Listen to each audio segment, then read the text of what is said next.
onye nọ n'iru unu Peter bụ Chief Nkem Anụgwọ Christopher nke eji Anụgwọ Power wee marụ. Anụgwọ Power onye ụmụ ọjọọ ode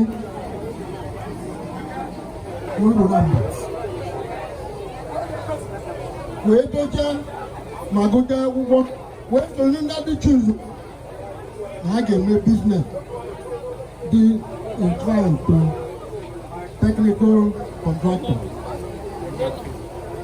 Anụgwọ Power rụrụ ọrụ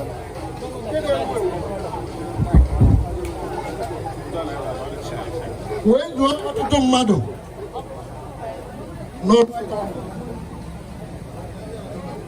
gbakwa mbọ wee guzowe youth n'Ugbo na-abụ isi ntọala n'Ugbo na-abụ.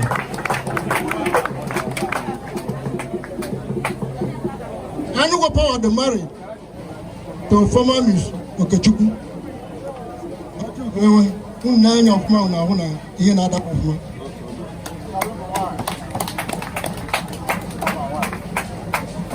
Anụgwọ Power zụgide ndị ụmụaka nọ nke na mụnwa nọkọtara ama m onye ọ bụ were kpọrọ nwanne m kwekwe ya zụgbuo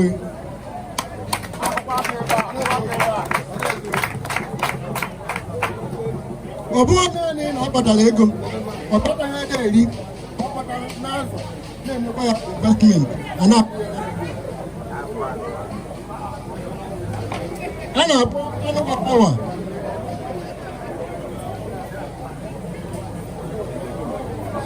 mba ama onye ukwu.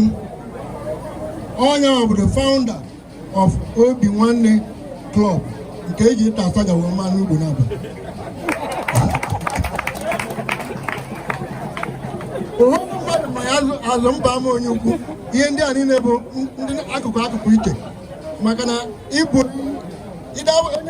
onye na-abụ enyi n'akụkụ metụ aka nkene na ya ma agbacha metụ aka n'ọdụ ịmasị na ya ma amụ maka ha ncha kpatara ike ike ha ncha wụrụ ya bụ nwoke fụrụ ewere kpọlite ya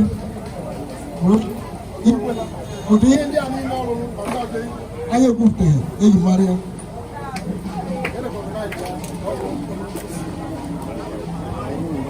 Ọ bụ onye ukwu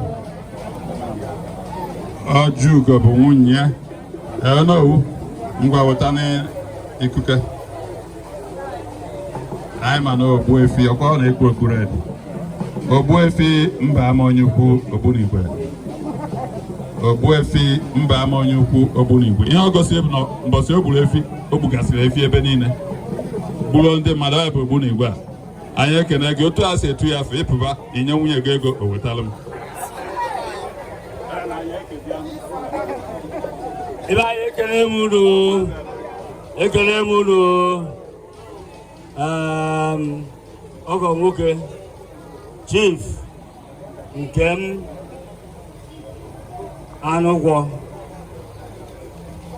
Ogbunigwe mba ama onye ukwu igbukata ndị na-ele na masịza anyị agbafuru ga-agbafuru. Anyị ekele Chineke na Ugbo n'ehi igwe onye isi anyị ka anyị ji na-asịgodo arụ n'ọrụ ịrụ n'Ugbo ka anyị sigodo arụ abụ ngwago kwụsị n'ọgụ ụlọ gawa n'ihu. Anyị na-atụ anya o nwekwara onye ọ na-abịa awụ onye na-aza onye marịrị enye ya ọzọ. Nke anyị chiri gị nkere anyị na-atụ anya na nke ka nke na ihe eme nke ka anyị nekwatakwa gị ọzọ. So ọ ka ọ ya PC ya jide ihe na-aka ka m. Thank you igwe gị nọ n'owu. Aka m na-anatagodo ego ọrụ mgbaaka. Thank you.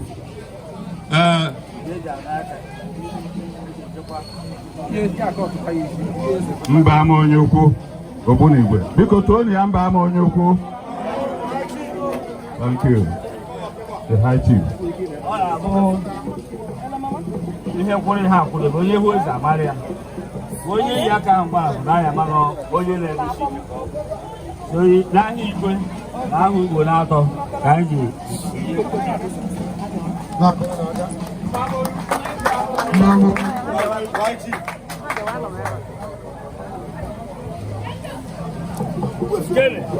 bụ ikuke na-adịgịrị ka nri onwe ka ọjịjị ọ na-agba imere etu a ihe adị onwe onye na-anọji ụzọ ime ụtọ ọ dapụrụ n'ụzọ ịgharụ anyị na-asị ka ikike nke mmụọ nsọ dị ozi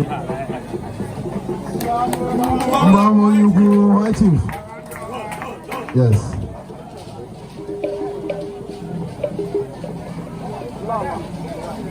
anyị maara na ofu ihe ị ga-azụ ogburu igwe iburu onwe gị gboro nwunye gị gboro ụmụazị gị anyị wee na-asị ada nwaanyị ọ maka na ịbụ ọkpata idozie ya ka anyị si gị jide nke a onye na-ekwufu ihe kwụrụ ihe akwụrụ elu ya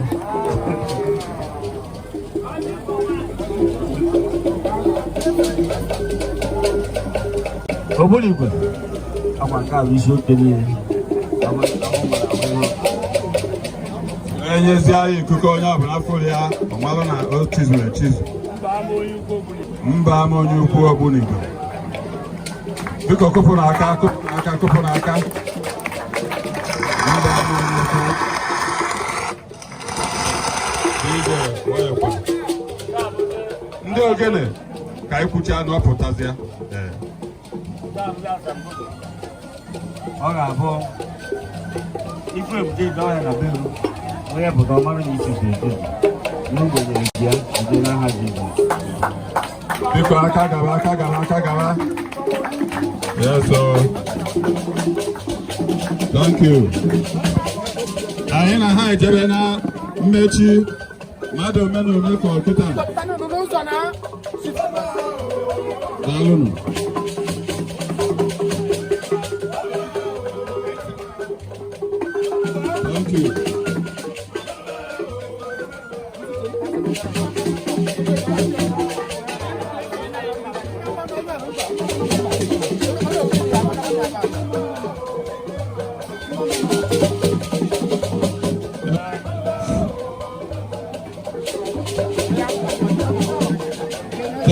Thank you. Thank you. This is already time waited.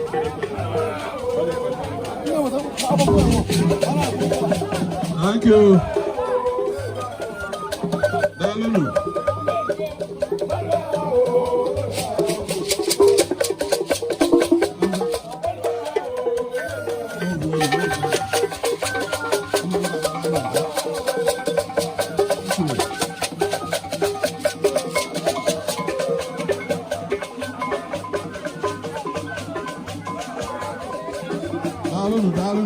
Dalulu.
anyị na-ahụ ya